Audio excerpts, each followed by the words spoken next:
All right, so welcome back to the channel. It's raining here at Gateway, so I figured we should make some content of some sort, and I figured since the Garage Walk is so popular when we do it at the Indianapolis Motor Speedway, why not give it a shot here at World Wide Technologies Raceway? So let's start with the current series points leader, Alex Palou. There's all sorts of drama around Alex Palou. He's been sued by Aero McLaren.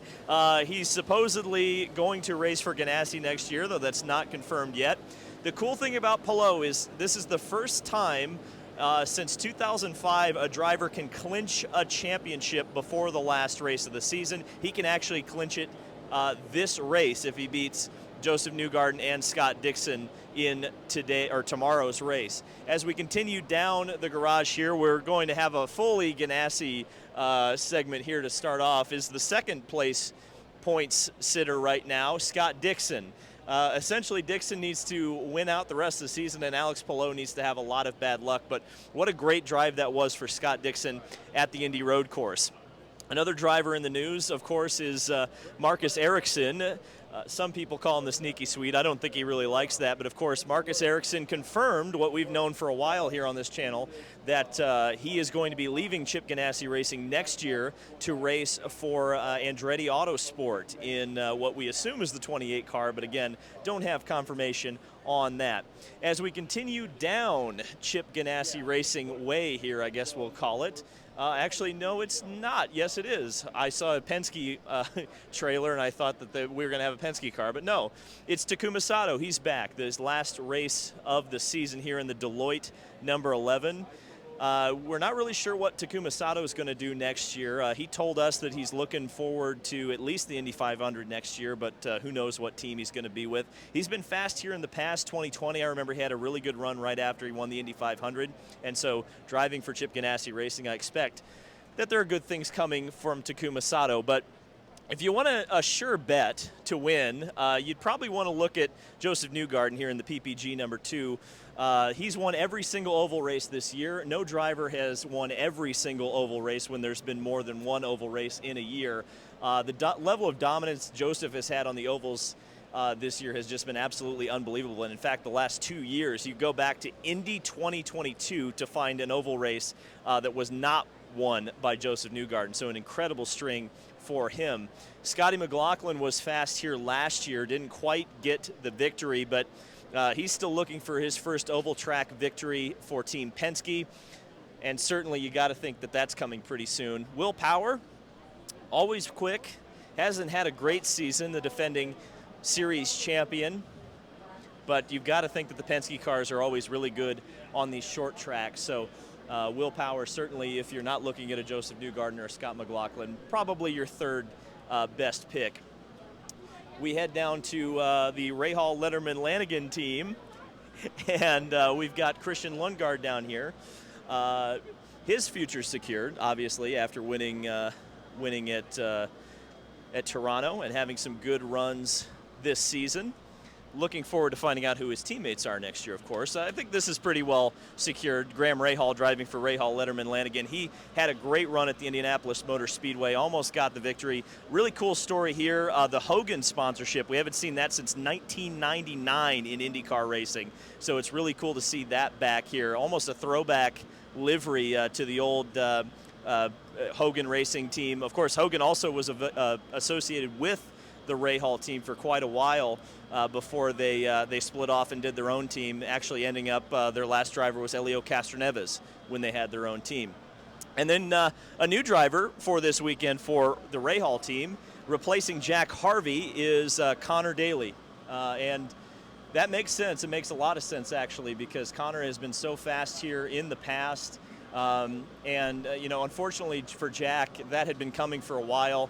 It was actually surprising to, I think, a lot of people in the paddock that Jack lost his ride at Gateway rather than earlier in the year. He had not had a finish above 17th until the Indy Road Course, but when he finally achieved that, he got the boot. But Connor Daly, clearly a contender here, and with a resurgent Rahal team, you kind of think that he's going to have an opportunity to do well. Rinus VeeKay, as we get to the Ed Carpenter Racing team, when we're talking about silly season, of course, this is a pretty sure bet that he's going to be back with Ed Carpenter Racing. The question, of course, is going to be his teammates as it usually is, but they've kind of struggled on the short ovals the last couple of years at Carpenter Racing, so it's kind of been tough for them.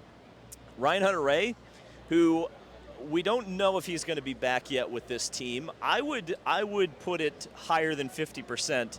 I think Rinus VK definitely wants him back, and if you look at the focus of the Ed Carpenter team, having an Indy 500 winner on their roster would make a lot of sense, I think. So we'll see Ryan Hunter-Reay, I think, back next year. That would be my guess. And, of course, Ed Carpenter, he runs all of the oval tracks for his own team, and he's continuing to do that. He had a good run here a couple of years ago in 2019. Got a little bit lucky on strategy, but he's been close to a victory here at Gateway in the past. We move over to Dale Coyne Racing. We've got David Malukas. Of course, so much question about his future and where he's going to be next year. I think we're pretty sure it's not going to be Coyne next year. There have been some things said in the media that would indicate that definitely that's not going to be a thing. But Lil Dave was so quick here, and the Dale Coyne team has such a good setup here that you got to think that this car is going to be a contender when we race on Sunday. Stingray Robb, we talked to him at Indianapolis, and he expects to be back next year, whether with Dale Coyne Racing or another team.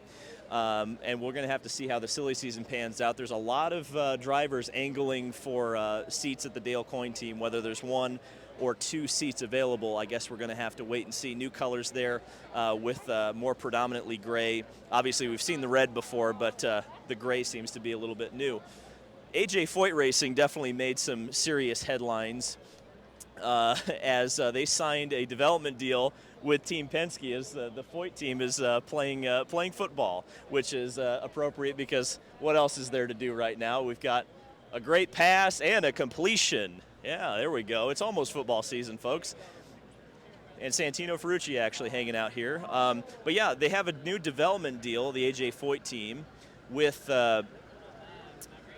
Team Penske. So it's really neat to see that with the AJ Foyt team.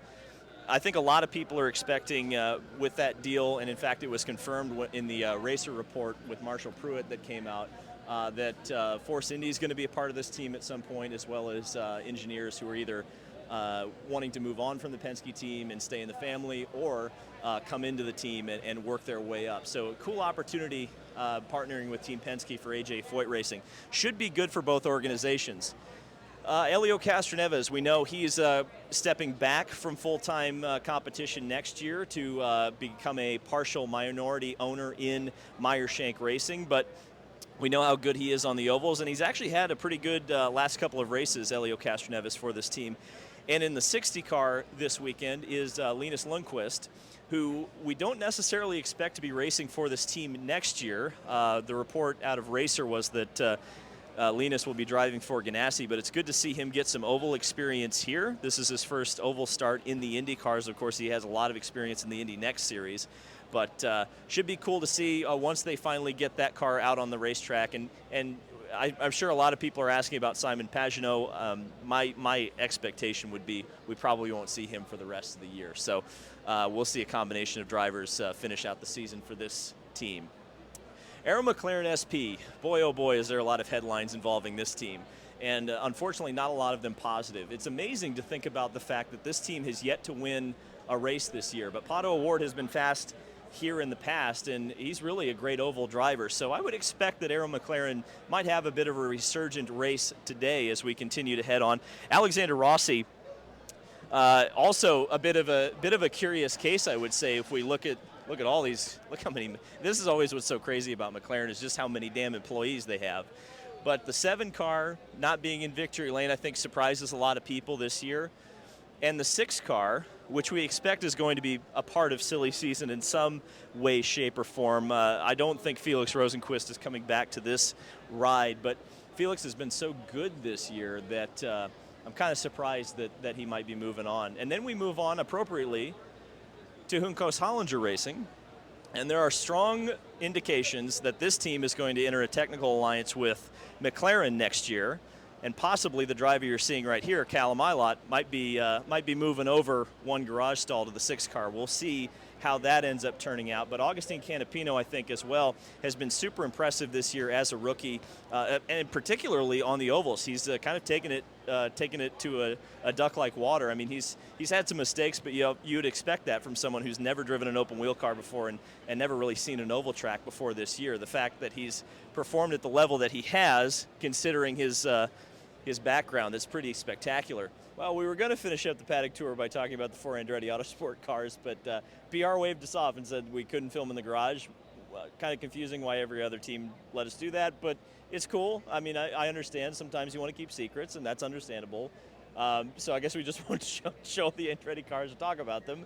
But outside of that, we're getting wet at Gateway. I don't think anything's going to happen today. Maybe Indy NXT, try to get them out the door. But outside of that, it seems like today's going to be a wash.